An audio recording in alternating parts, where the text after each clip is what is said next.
Et nous bénissons chacun de nous au nom puissant de Jésus-Christ. Amen. Amen. Est-ce qu'on peut acclamer encore le Seigneur? Gloire à Dieu.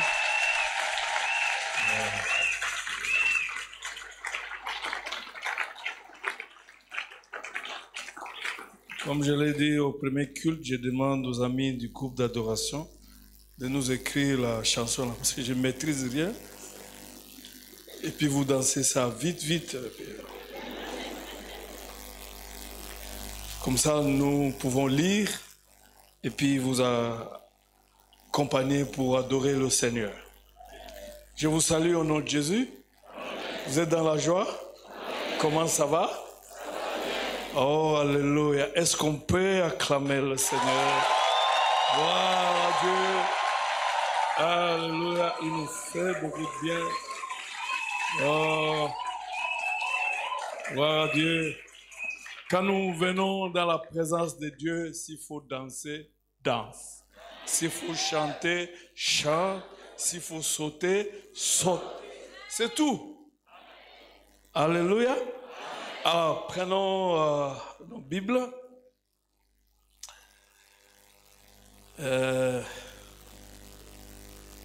Gloire à Dieu. Nous avons Genèse chapitre 17, versets 1 à 2.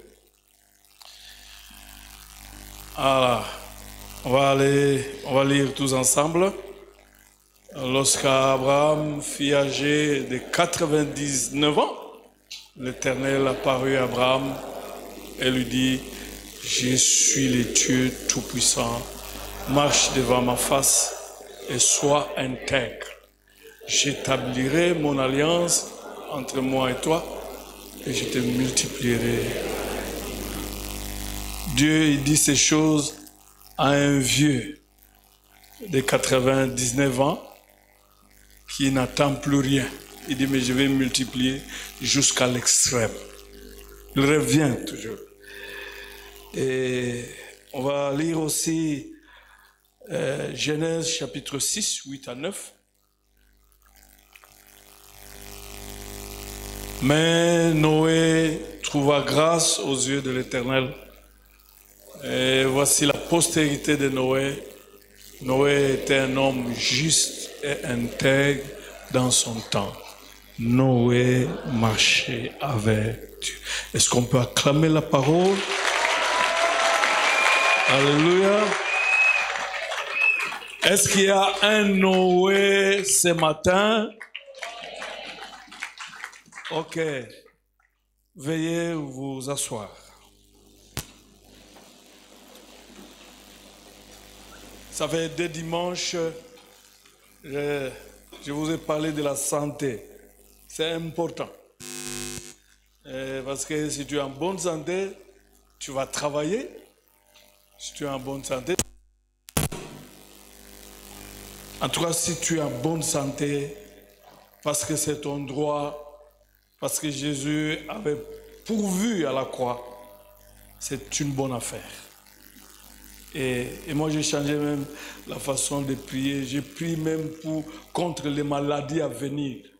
1 mois, 2 mois, tout ce qui est préparé là, je prie, j'annule cela parce que j'ai droit à la bonne santé.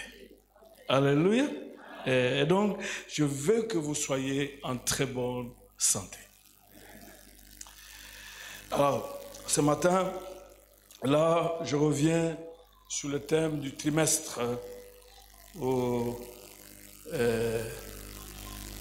marche devant ma face et sois intègre. Nous avons affaire à un grand-père qui a reçu une promesse il y a de cela 24 ans. 24 ans.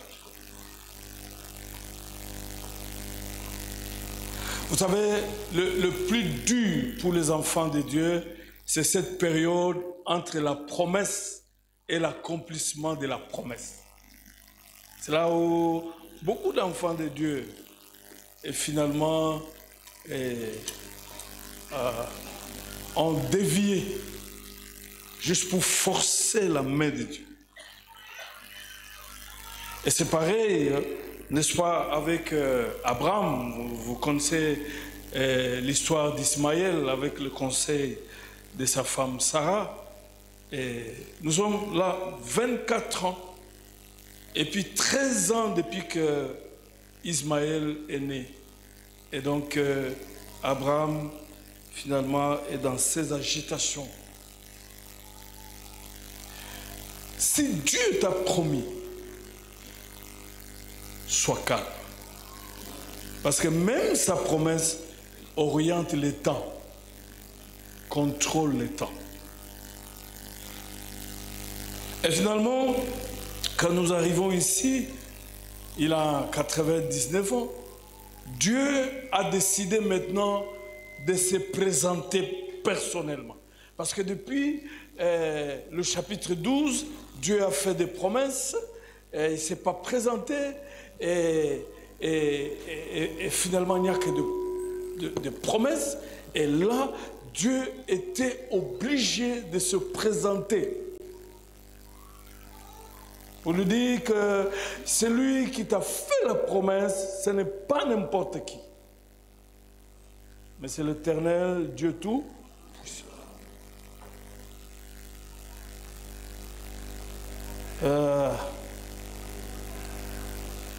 Je vais le rappeler, le mot qui a été traduit par tout-puissant a été un peu pas complètement traduit. Parce que le mot El Shaddai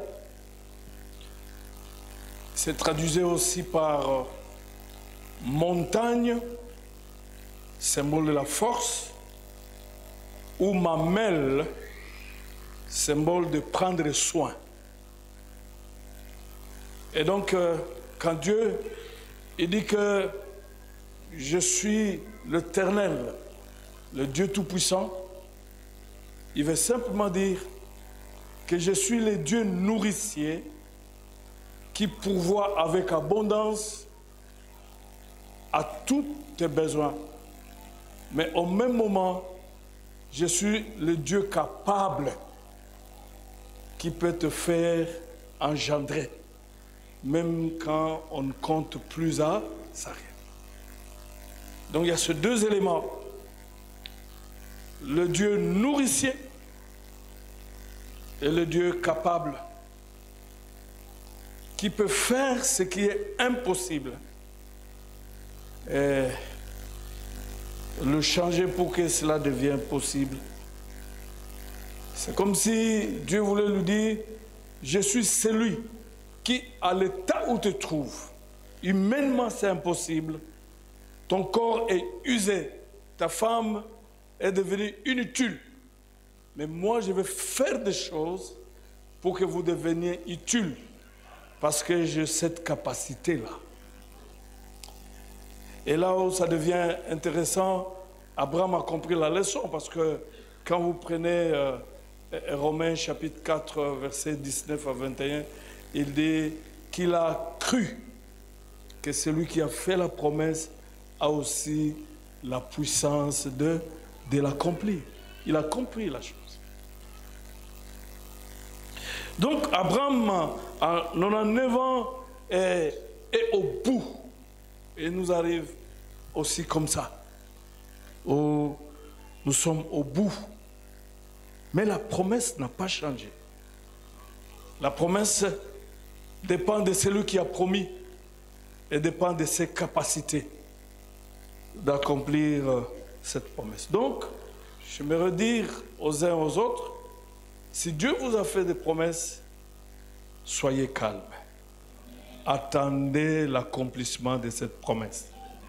Et il va même t'ajouter les jours pour qu'il accomplisse cette promesse. Alléluia. Mais là où il y a le problème, il dit à Abraham, il dit, mais marche devant ma face, sois intègre. Je me suis beaucoup posé des questions, je me dis, mais c'est le père de la foi. Est-ce qu'il fallait encore que Dieu lui rappelle cette marche? Lui rappelle d'être intègre? Oui, Ils sont nombreux qui ne sont plus intègres, qui ne marchent plus dans la vérité. Même ce matin, ils sont là, qui traitent Dieu des menteurs. Dieu n'est pas menteur, parce qu'il n'est pas un homme pour mentir, ni le fils de l'homme pour se repentir quand il a dit. C'est toi et moi qui sommes des menteurs, parce que nous avons cessé. Quand nous prenons les 10 premières années de notre foi, nous étions intègres, nous prions bien, nous craignions Dieu, nous vivions loin du péché, loin de l'adultère, de l'impudicité, loin de mensonges. Mais 10 ans après, nous ne sommes plus ces gens-là. Ça vaut la peine, ces rappels. Où Dieu veut dire, le problème, ce n'est pas dans mon camp. Tiens bon, Abraham, marche devant ma face et sois, n'est-ce pas, intègre. C'est alors que quand nous revenons, n'est-ce pas, dans Genèse chapitre 6, versets 8 à 9, la Bible nous donne l'exemple de quelqu'un qui a marché avec Dieu et qui a été intègre. C'est Noé. Noé est en train de vivre dans un contexte compliqué où le cœur de l'homme est dirigé par le diable et dans la méchanceté. Des moments difficiles où Dieu qui est patient est arrivé à se repentir du fait qu'il a créé l'homme. Vous savez, dans votre vie, si Dieu devient impatient, ça devient compliqué. Le Dieu patient, s'il devient impatient, il commence à regretter pourquoi il t'a laissé. Tu allais mourir, il allait même te tuer quand tu... Ça devient très compliqué. Ça dit que finalement, tu ne sers plus à rien. Et Dieu a même décidé de réduire le nombre d'années jusqu'à 120 ans. Parce qu'il y avait la méchanceté. Mais au milieu de la méchanceté, il y avait un homme. Dans ce contexte difficile, Noé qui est resté intègre et juste. Parce que l'intégrité marche avec la justice. Celui qui est intègre et juste. Au milieu de toutes ces confusions où tout le monde prenait la direction du mal, et Noé a pris la décision de rester dans le bon. Tu n'es pas tout le monde. Nous vivons cette période, ce contexte difficile et compliqué où finalement le monde est mûr pour le jugement de Dieu et le mal est tellement profond et vous cherchez le monde, vous le trouvez dans l'église. Le mal est dans l'église. Mais la bonne nouvelle est que c'est possible que toi, tu puisses tenir bon. Marcher dans la sainteté, loin de toutes ces histoires inutiles. Et d'ailleurs, quand nous lisons le chapitre 5, 24, on nous parle même d'un Enoch qui a marché pendant 300 ans. Dans l'intégrité, la crainte de l'Éternel. Et il a été même enlevé. Il n'a pas trouvé la mort. L'image de l'enlèvement même de l'Église. Parce que Jésus revient bientôt. Ce n'est pas n'importe qui sera enlevé. Ce sont des gens qui ont marché dans la pureté irréprochable qui seront enlevés et seront, n'est-ce pas, avec le Seigneur. Donc, Noé est resté intègre et juste. Il ne s'est pas fait suyer par le péché, n'est-ce pas? Et Dieu en donne un très bon témoignage, comme je le dis. Qui a dit que toi tu es obligé de vivre dans le péché comme tout le monde? Personne n'a dit cela, tu peux faire l'exception. Parce que tu es différent. Et même le Seigneur Jésus, il a dit même, quand nous lisons, n'est-ce pas, dans Luc 17, il a dit, oui, dans Luc 17, versets 26 à 27, que ce qui est arrivé à l'époque de Noé va arriver aussi avant que Jésus ne revienne. Parce que le diable nous a tellement embrouillés, les gens ne croient même plus au retour du Christ. Il revient. Que tu sois d'accord ou pas, cela ne dépend pas de toi, cela dépend de Dieu, mais il revient. Mais je suis sûr qu'il ne reviendra pas dimanche. Parce que toi, tu t'arranges toujours pour être à bonne forme le dimanche. Jésus ne viendra pas le dimanche.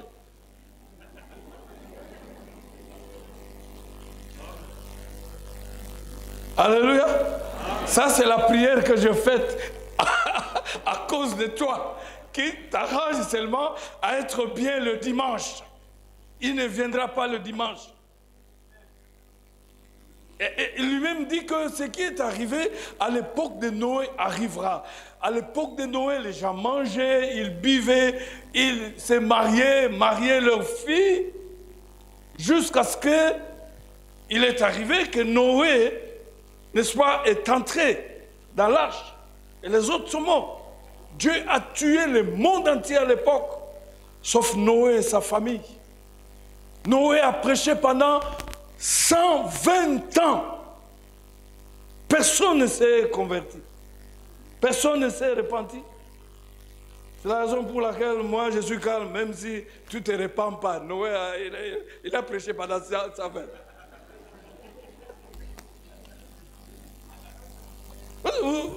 Tu sais, l'autre problème du diable, c'est quoi?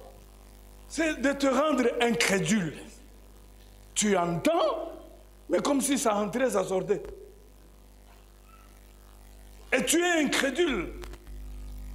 Tu restes accroché à des mêmes péchés.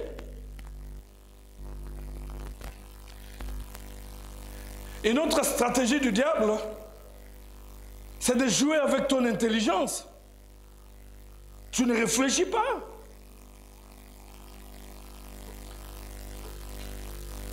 Il y a des tromperies qu'ils mettent dans ta tête et tu trouves ça que c'est normal. C'est normal. Quand les mensonges commencent à prendre la place de la vérité dans ta vie, ça devient très dangereux. Mais Noé a tenu bon et il a été sauvé, lui et sa famille. Moi, j'aimerais que chacun de nous puisse prendre au sérieux sa vie pour dire que même si aujourd'hui tout le monde pourrait mourir, mais moi, du moins, je serai sauvé. Et quand vous êtes de 2, 3, 4, 5, et finalement le 5, vous marchez en conséquence. Le péché est dans l'Église. La corruption est dans l'Église. L'impudicité est dans l'Église. Le tribalisme est dans l'Église. Les gens ne s'entendent pas. Il y a des gens qui entrent ici, ils doivent vérifier. L'autre qui ne peut pas se saluer, ça se trouve où? Et puis lui, il prend la gauche. Et puis, c'est 15, 20 ans. Moi, j'ai trouvé des conflits de 15 ans ici. 15, 20 ans. Mais comment vous priez? Comment vous venez à l'église? Noé a tenu bon.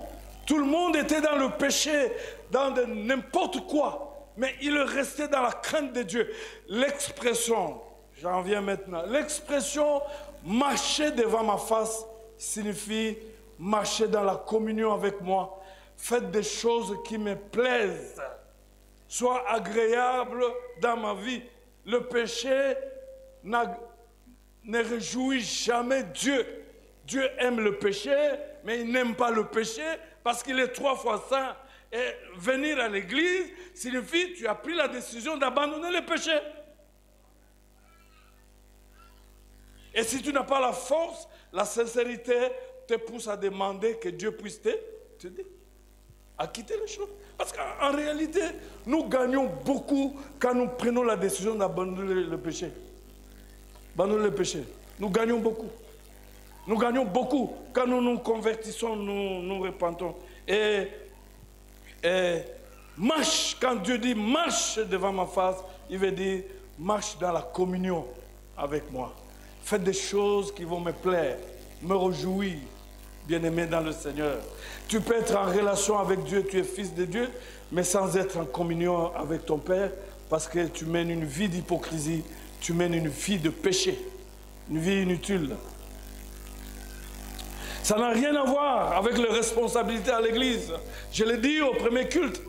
Ça n'a rien à voir avec le titre à l'église. Dieu ne voit pas ces choses-là. Je l'ai dit au premier culte. Comment voulez-vous l'enfant d'autrui se marie? Quelqu'un vient avec les cadeaux. Il faut qu'on commence à... Pas cette histoire de cadeaux emballés. J'ai pris la décision. Tu mets le pagne, un pagne neuf, et tu ajoutes des habits usés. Tu mets le cadeau pour la fille de ton ami. Ça, c'est la deuxième fois que je vois dans l'espace de 20 ans. Et ça se passe à l'église.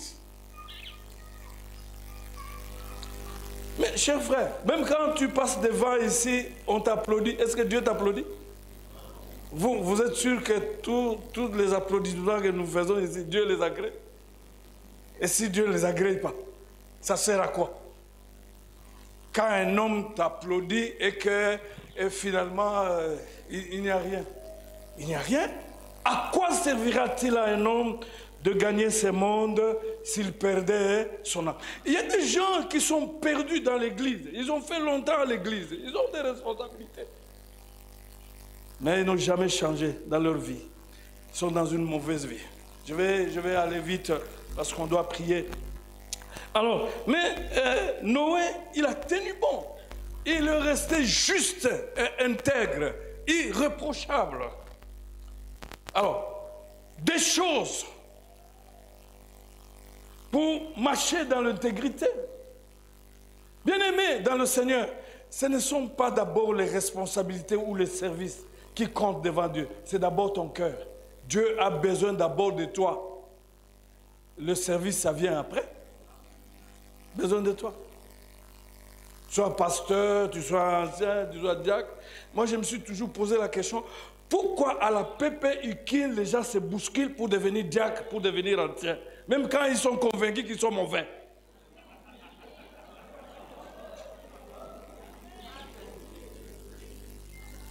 Et puis, on ne paye pas. On ne paye pas. Les 21 000 $, c'est ailleurs, c'est pas ici. Il n'y a rien. Les 21 000 $, c'est de l'autre côté. Mais pourquoi les gens se bousculent?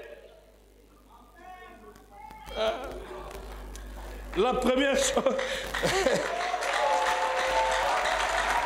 première chose, on va nous balancer Acte 23, verset 1.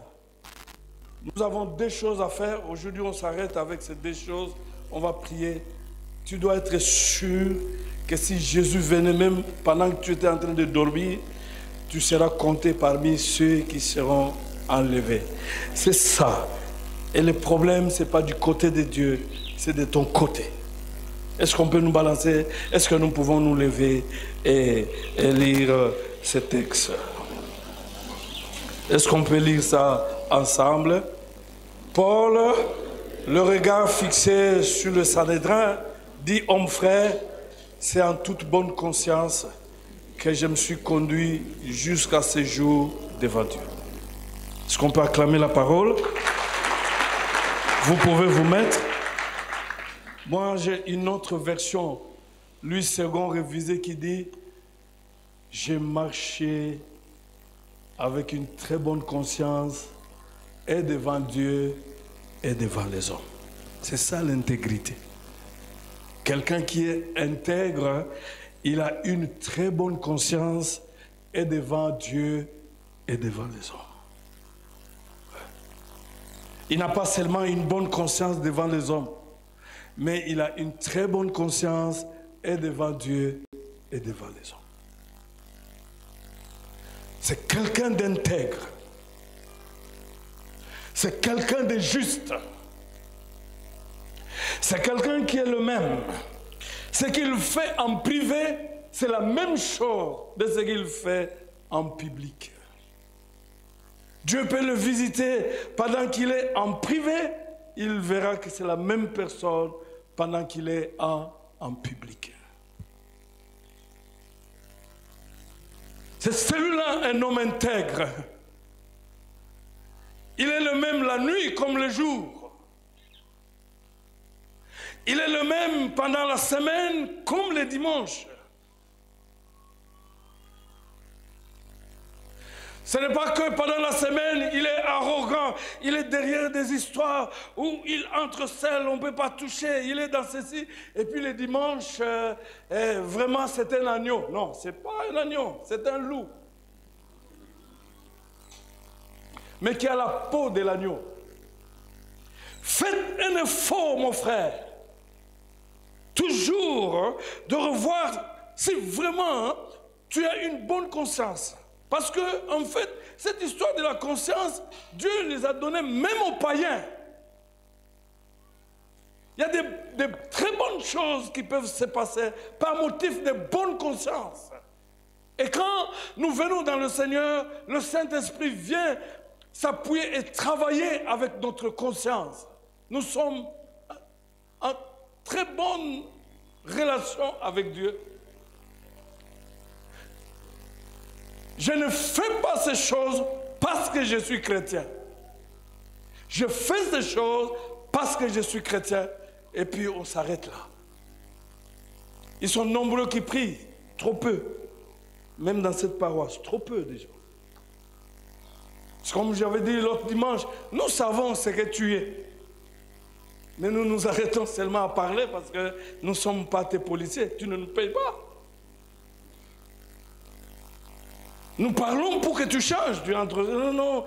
Ici, on commence à juger les gens. Non, c'est la parole de Dieu qui te juge. Il n'y a personne qui te juge. C'est la parole de Dieu qui te juge. Alors, la première chose que tu dois faire, c'est quoi? La première chose, nous lisons dans Matthieu 6, verset 24. Matthieu 6, verset 24.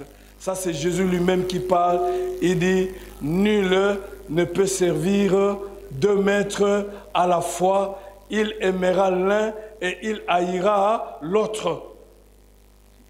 Ça, c'est Jésus qui le dit. Tu ne vas pas changer ça aujourd'hui, mes frères. Nul. Tout ce que tu fais là, en fait, tu n'as que deux témoins. Dieu et toi-même. Tu sais quel maître que tu pries. Nous ne prions pas Dieu à la toilette en allant jeter des lettres à la toilette. Nous prions Dieu en parlant et nous terminons au nom de Jésus et Dieu nous donne à cause de Jésus. Nul ne peut servir deux maîtres. Alors, toi, tu fais semblant. Tu es dans de mauvaises choses. Tu es dans l'occultisme. Tu es dans des cartes. Tu fermes la chambre, tu commences à jouer de cartes. Tu es dans des histoires inutiles. Tu es là, à l'Ozizi, la forêt du campus. Est-ce que Dieu écoute seulement dans la forêt?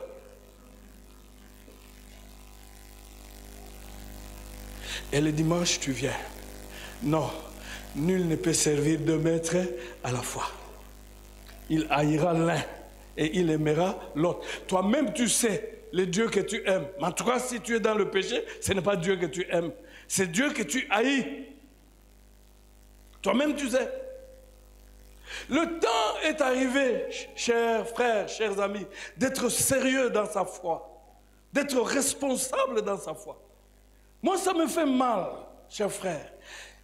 Tu gagnes quoi à faire 30 ans à l'église, mais tu es toujours dans le péché? En tout cas, Dieu est le grand-père de personne. Tu gagnes quoi? Tu es perdant. Tu es perdant. Et je le répète, tu es perdant. Et tu passes du temps dans l'église. Nul ne peut servir deux maîtres à la fois. Donc c'est à chacun de nous de voir, mais quel est le vrai Dieu que tu sais?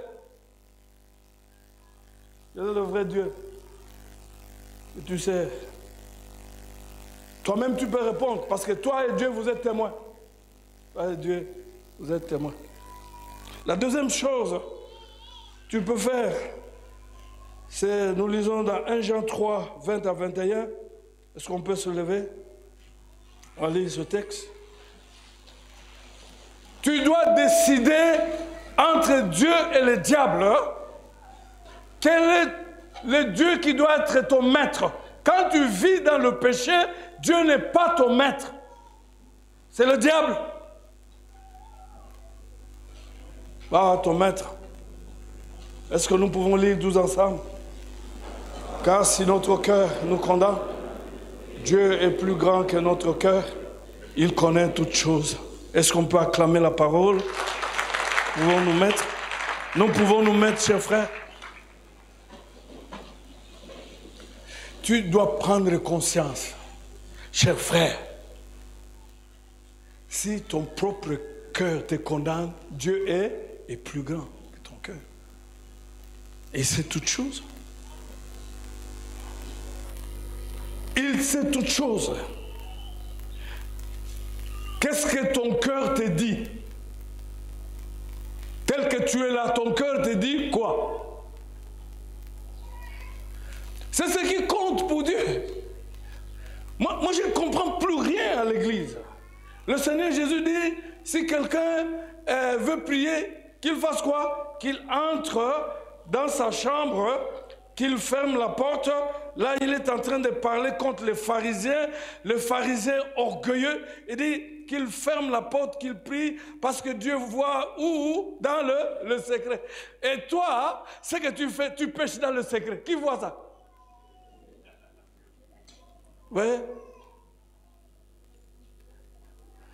Si tu péchais en public, nous allions voir. Si tu adorais le diable en public, avec tes histoires, tes pentacles, tes parfums, tu as des parfums inutiles, là, ça met mal à l'aise même les gens. Mais c'est seulement toi qui connais pourquoi tu mets ces parfums-là. Mais tu pêches en secret.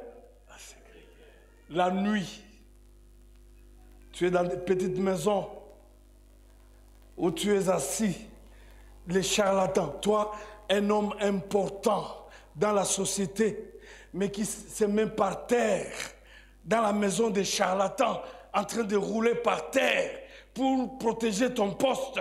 Quand tu étais à la PPI, moi j'ai prié pour que tu obtiennes ce poste. Depuis que tu as eu ce poste pour le préserver, tu es chez le charlatan. Qui voit dans le secret?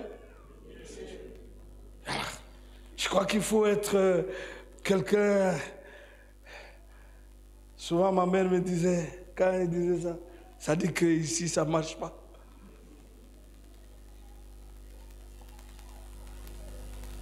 Si ton cœur te condamne, Dieu est plus grand que ton cœur. Et il sait toutes choses. Mais pourquoi garder ces choses? Venez avec cela, parce que ce n'est pas le temps de la condamnation. Jésus est sur le trône de la grâce. Il fait grâce et il te donnera la force de surmonter ces choses. Je l'ai dit à la réunion des anciens, un des frères, il va en bougement, en mission de service. On dit, mais moi j'ai pris un peu, toi aussi tu peux prendre ces 13 000 $, c'est vraiment, c'est le billet. Est-ce que le billet d'ici, en bougement, c'est 13 000? Il a dit non, on m'avait payé le billet aller-retour. Je ne peux pas prendre l'argent de l'État, l'argent d'autrui. Il est rentré. Nous avons besoin de ce genre de frères. Si nous avons ce genre de frères, ministres, députés, nous n'allons pas souffrir comme ça. Dans un pays à 99% composé de chrétiens. Qui a dit ça? C'est à 99% composé de paganons chrétiens. Voilà, c'est ça le terme. Et quand il rentre à Kinshasa, c'est tout le monde qui dit « Oh, Yuma !» Ça ne vient pas 2 fois dans la vie comme ça. Quelqu'un qui a refusé de voler. Nous vivons le monde à l'envers. Si ton cœur te condamne, Dieu est plus grand que ton cœur, il sait toutes choses. Frère, tel que tu es là, qu'est-ce que ton cœur te dit? Frère, serviteur de Dieu, responsable à l'église, le cœur te dit quoi?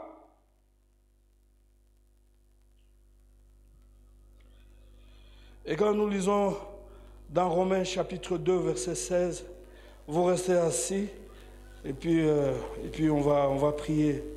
Le problème, ce n'est pas Dieu. Quand tu n'es même pas exaucé, ce n'est pas qu'il devient impuissant ou il diminue la puissance. Il reste toujours puissant, tout puissant. C'est toi. Est-ce qu'on peut lire tout en restant? Alors il dit ceci, lisons tous ensemble. C'est ce qui paraîtra au jour où, selon mon évangile, Dieu jugera par Jésus-Christ les actions secrètes de... Est-ce qu'on a compris? Dieu, il voit où dans le ciel? Et il viendra juger quoi, le ciel? Les actions secrètes. C'est que toi seul, tu connais là. Toi là, médecin, ton travail, c'est de faire avorter les jeunes gens. Et personne ne connaît. Ton mari ne connaît rien. Mais Dieu, il viendra juger ces actes-là, dont ton mari ne connaît pas, mais toi, tu connais. Il dit, selon mon évangile, quand il revient bientôt là, c'est pour juger ces actes-là. Ces actes-là, qu'on soit pasteur ou qui que ce soit, pasteur avec des numéros. Pasteur. Jésus n'a laissé aucun numéro. Il a laissé seulement l'évangile. Un point, un trait. Il n'y a pas de numéro, de puissance, de quoi? De ressusciter les gens. Qu'est-ce que ça fait? C'est par la parole. La parole seulement. Bien-aimés, nous venons à l'église pour aller au ciel. Et si nous sommes à l'église et que Jésus rentrait, on ne peut pas entrer au ciel, on a raté. On a raté. Il jugera les actions secrètes des hommes, ce que nous avons fait en secret, des crimes en secret, l'empoisonnement en secret. Et c'est même dans l'église. Des gens qui ont des cadeaux empoisonnés, ils viennent donner aux gens. Est-ce qu'on peut lire le dernier texte? On va prier. Parce que je vois vous commencer à devenir plus triste.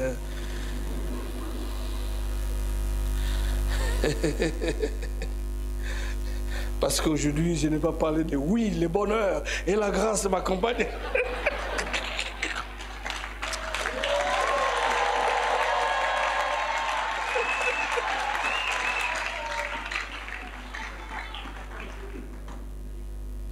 « 1 Samuel 16, 6 à 7.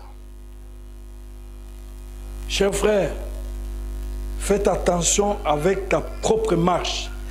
C'est ce qui intéresse Dieu. C'est ce que... Est-ce qu'on peut lire? Alors, on va s'élever parce que là, on va prier. Alléluia. On peut lire tous ensemble. Lorsqu'ils entrèrent, il se dit, en voyant Eliab, certainement, loin de l'Éternel est ici, devant lui. Et l'Éternel dit à Samuel, ne prends point pour garde à son apparence et à la hauteur de sa taille, car je l'ai rejeté. L'Éternel ne considère pas ce que l'homme considère. L'homme regarde à ce qui frappe les yeux, mais l'Éternel regarde au cœur. Est-ce qu'on a compris? Est-ce qu'on peut acclamer le Seigneur?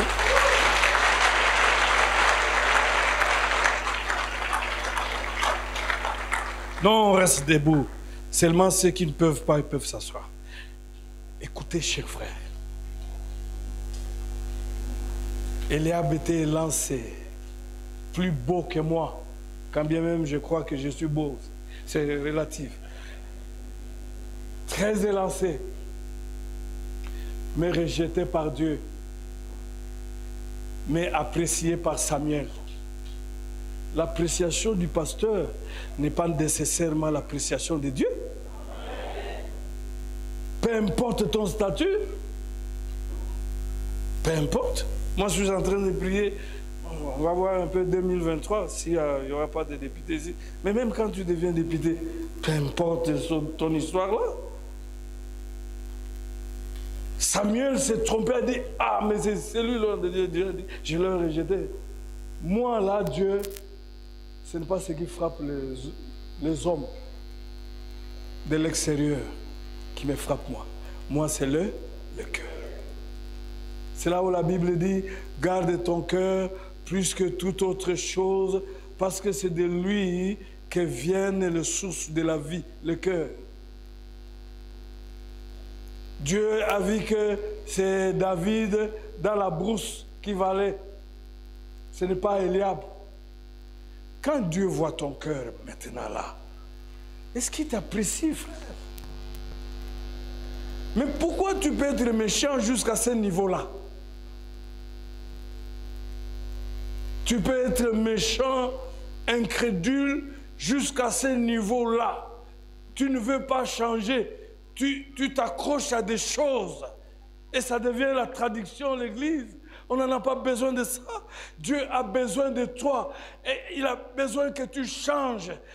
Quand il nous regarde comme ça, nos apparences-là ne signifient rien. Ce qui l'intéresse, c'est le cœur. C'est le secret, le cœur. C'est ce que j'aime.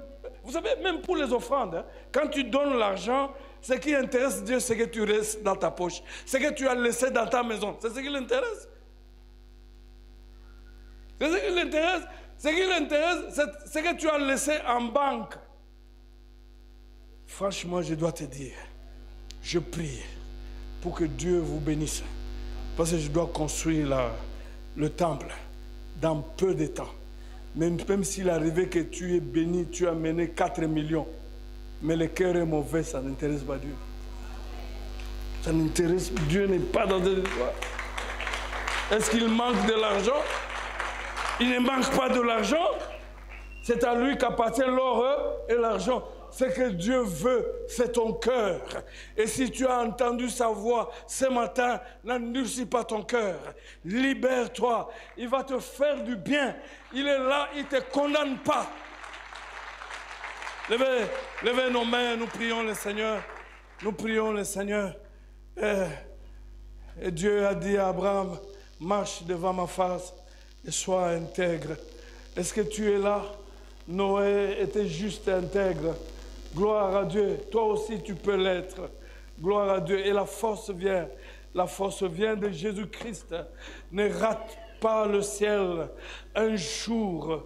Gloire à Dieu. Oh, alléluia. Gloire au Seigneur. Oh, alléluia. Qu'est-ce que ton cœur te dit? La Bible déclare que si ton cœur te condamne, Dieu est plus grand que ton cœur et il connaît toutes choses. La Bible déclare que quand Jésus revient bientôt, il va juger les actions secrètes des gens. Ça, c'est Paul qui le parle. Tu as beaucoup détruit en cachette. Et tu es hypocrite en public. Tu te fais passer d'un chrétien, d'un homme de bien. Mais ce que tu fais en cachette, ce que tu fais quand tu es seul. Quand tu es seul dans des histoires pornographiques, tu es là-dedans, dans des fétiches, dans la magie, l'occultisme, tu es là-dedans. Mais en public, tu te fais passer d'un homme bon. Ça ne signifie rien devant l'Éternel. Oh, si tu es là, tu peux prendre la décision encore ce matin pour dire, Seigneur, je viens. Seigneur, je viens, toi le Dieu qui transforme. Seigneur, je m'approche. Je viens tomber sur le trône de la grâce. Parce que Jésus maintenant est sur le trône de la grâce. Et il dit, approchez-vous du trône de la grâce avec assurance pour obtenir le pardon de vos péchés et être secouru dans vos besoins. Oh, gloire à Dieu. S'il y a quelqu'un qui peut se lever et courir, tomber sur le trône de la grâce, alléluia, le pardon est disponible parce que Jésus, il a pourvu et tu seras secouru. Tu seras libéré, tu obtiendras la grâce. Ce n'est pas d'abord la grâce, ce n'est pas d'abord Isaac, c'est d'abord ton cœur, c'est d'abord toi-même. dont Dieu a besoin. Il a les Isaac, il a toutes ces choses, il a l'or et l'argent, il a la santé. Mais est-ce que tu marches en communion avec lui? Mais est-ce que tu es intègre et juste? Voilà ce qui intéresse Dieu pour le moment. Les autres choses, il les donne à ses enfants comme un bon père. Tu n'as même pas besoin de demander ces choses. Il te les donne parce que Christ a pourvu. Mais ce qui le choque, ce qui le trouble dans son cœur, il a besoin de toi. Il a besoin de toi. Tu n'es pas dans les bons. Mais là aussi, il dit, je ne te condamne pas. Je ne te condamne pas, j'ai besoin de toi. Je peux changer des choses dans ta vie pour que tu deviennes excellent, excellente. Oh, alléluia. Gloire à Dieu. Je vais prier pour une personne. Je vais prier pour une personne qui pense que finalement, je peux oser prendre une décision. Ce matin, j'ai été hypocrite. J'ai fait des choses horribles que les gens ne connaissent pas. Mais moi et Dieu, nous connaissons parce que le cœur me condamne. Je ne suis pas en bonne conscience devant Dieu. Alléluia. Est-ce que tu es là? Tu peux lever ta main. Gloire au Seigneur. Lève bien ta main, cher frère. Lève bien ta main. Cet évangile, on ne la prêche plus. Lève bien ta main. Et dis, je vais aller parce que je ne sais pas. Jésus rentre quand? Je ne sais pas. Mais la mort aussi peut me surprendre. Mais je ne sais pas. Mais je fais des choses. Je ne suis pas propre. Mais je viens tomber devant le trône de la grâce. Parce que Jésus est là. Lève bien ta main. Tu peux prendre le courage, tu avances. Moi je vais prier pour toi. Tu prends le courage, tu avances. Gloire à Dieu. Alléluia. C'est merveilleux. Seigneur, Alléluia. Et connais mon cœur. Je dis, j'ai besoin du secours. Besoin du Seigneur, secours. Besoin du secours. Mes pensées. Alléluia. Regarde si je suis sur une mauvaise voie. Il est sur le trône de la grâce. Ce n'est pas le temps de la condamnation. Alléluia. Jésus est sur le trône de la grâce. Il est là pour accueillir. Ce qui l'intéresse pour le moment, c'est ton cœur. Ton cœur. Éprouve-moi, Seigneur. Approchez, avancez. Il y a de la place. Avancez, vous qui êtes là, avancez. Regarde si je suis sur une mauvaise voie. Si vous voulez même vous agenouiller, vous pouvez passer même de ce côté. Passez de ce côté. Éternel, c'est ce qui intéresse.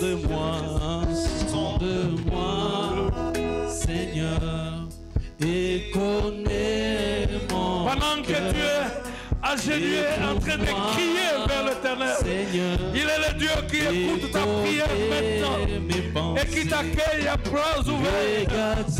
Rappelez-vous du fils prodigue qui a pris la décision. Je dis, je rentrerai vers le Père. Parce que j'ai été rabaissé même à un bas niveau jusqu'à manger la nourriture des cochons. Oui, je me lèverai, j'avancerai, j'irai vers le Père. Et rappelez-vous, le Père était toujours devant. Et c'est ce qui se passe maintenant. Le Père est en train de t'accueillir à bras ouverts. Il ne te condamne pas, mais il t'accueille. Gloire à Dieu. Regarde-moi, si je suis sur une mauvaise voie.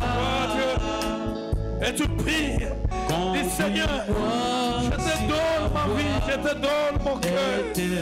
Oh, je suis sans force, je ne vais pas seul, mais je ne m'en sors pas.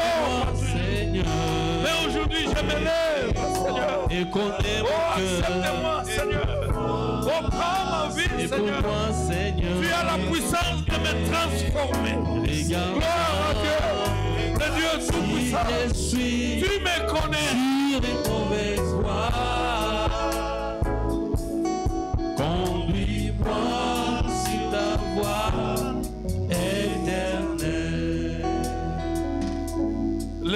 John peut passer devant. Priez pour ces enfants, ces jeunes gens. Oui, prie le Seigneur.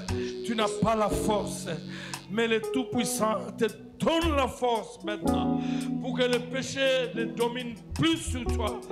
Oh, gloire à Dieu, gloire à Dieu, gloire à Dieu. Gloire à Dieu. Lève tes mains, on va prier. Aujourd'hui, c'est le grand jour. Oh, alléluia. Il dit, sois intègre. Marche devant ma face. Gloire à Dieu. Il y a des frères et des sœurs qui marchent dans la pureté. Et c'est possible. Et toi aussi, tu le rejoins. Tu le rejoins dans ce camp.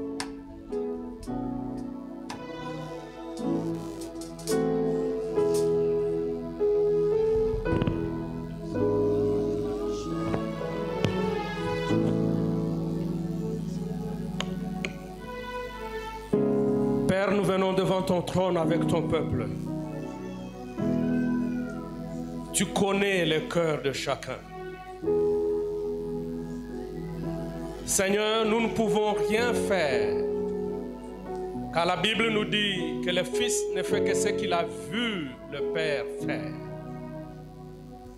Jésus, toi qui es monté à la croix pour mon frère et pour ma soeur, tu as tout payé. Seigneur, nous voudrons, comme tu l'as dit, que tout est accompli.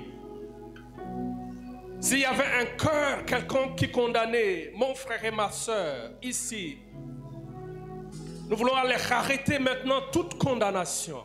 Parce que tu as dit dans ta parole qu'il n'y a plus de condamnation pour ceux qui sont en Jésus. Seigneur, ils viennent, ils reconnaissent ta seigneurie parce que tu es le seul à qui appartient toute chose. S'il y avait des choses qui avaient été faites, s'il y avait des alliances qui avaient été tissées, s'il y avait des péchés commis, Seigneur, nous voulons maintenant te demander, ton sang a coulé, que ce sang puisse emporter tout comme un fleuve, comme un torrent qui emporte tout, et que je déclare mon frère et ma soeur libres et libérés dans le nom de Jésus. Je veux maintenant, Seigneur, briser tout lien impur. Je veux, Seigneur, maintenant déclarer la liberté totale au nom de Jésus. S'il y avait des esprits qui avaient possédé, je le libère maintenant au nom de Jésus. Libère cette soeur, libère ses frères au nom de Jésus. Je déclare maintenant la liberté totale. Que ce soit dans cette salle, j'ordonne maintenant le sang de Jésus et le feu du Saint-Esprit qui descendent maintenant, qui libère, qui sauve, qui transforme et qui rend libre au nom de Jésus.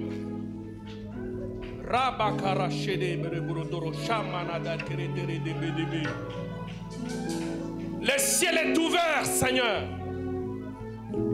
Ton trône est établi en ces lieux.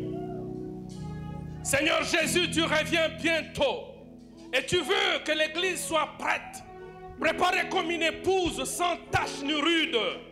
Je déclare maintenant, mon frère et ma soeur, purifiés, purs, dans le nom de Jésus. Je voudrais maintenant que le diable en parte avec tout ce qu'il avait amené, tous ses collus, qu'il parte, qu'il ne revienne plus dans la vie de cette sœur, dans la vie de ses frères, au nom de Jésus-Christ.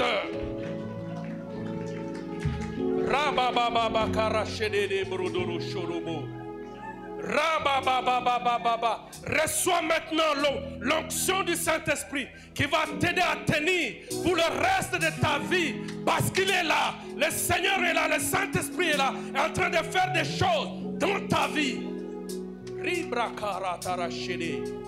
Seigneur, merci pour tout ce que tu as fait. Je vais déclarer maintenant la paix dans la vie de ce frère, la paix dans la vie de cette sœur, la paix dans toute famille représentée ici. Je déclare la paix dans la vie de tout un chacun ici présent dans ce culte, au nom de Jésus, notre Seigneur et Sauveur. Béni sois-tu, cher Saint-Esprit de Dieu. Que toute la gloire, l'honneur et la puissance te viennent. Au nom de Jésus. Et nous voulons acclamer très fort parce que c'est lui qui est élevé au-dessus de tout. Il est le roi de gloire. Merci Seigneur Jésus.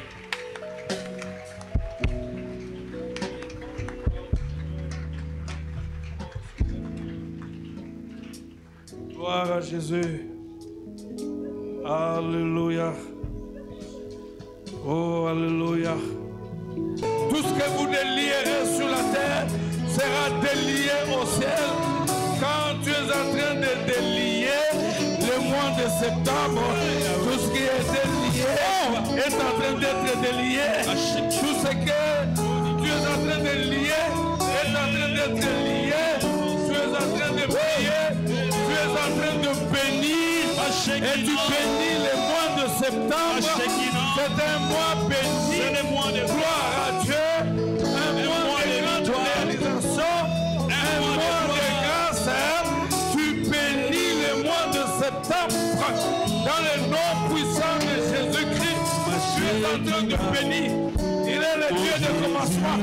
Il est le Dieu de cheminement. Il est le Dieu de la fin. Septembre, sois béni. Mois des ouvertures. Gloire à Dieu. Alléluia. On va rappeler quelqu'un. Là où il a déposé les dossiers, on va le rappeler. Parce que le mois de septembre, le mois des ouvertures. Gloire à Dieu.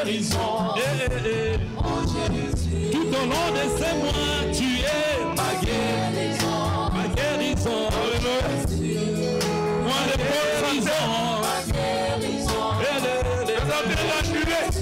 même les maladies dans le futur, les accidents, au nom de Jésus-Christ.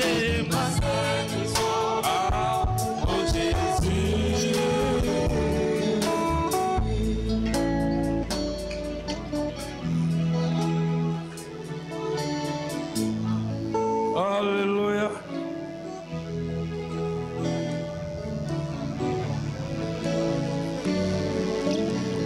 Seigneur, parce que tu m'as établi berger dans cette église, je prends mes responsabilités. Je prends tous tes enfants tels qu'ils sont là. Je te les donne pour que tu le protèges, pour que tu le bénisses, pour que tu le fasses triompher, tu le fasses exceller, tu le fasses percer. Accepte de le bénir.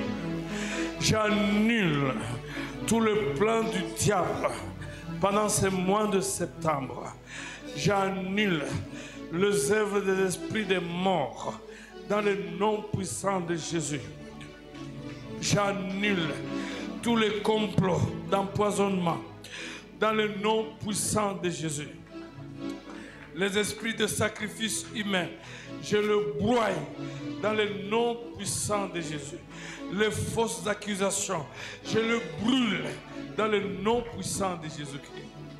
Qu'il soit béni, qu'il soit prospère, qu'il soit vainqueur, qu'ils aillent de l'avant, qu'ils progressent, qu'ils cherchent, qu'ils trouvent, qu'ils frappent, que tu leur ouvres, qu'ils demandent, qu'ils obtiennent, dans le nom puissant de Jésus-Christ. Nous avons ainsi prié. Amen. Bon début de la semaine.